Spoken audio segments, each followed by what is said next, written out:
Nagngangalit ang apoy sa ikalawang pinakamalaking refinery sa Greece na nasa labas ng Athens.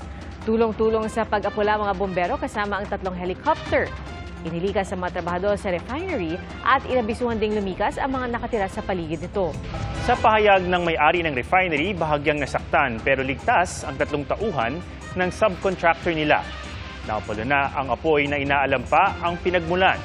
Nag-ooperate ngayon sa mas mababang kapasidad ang refinery.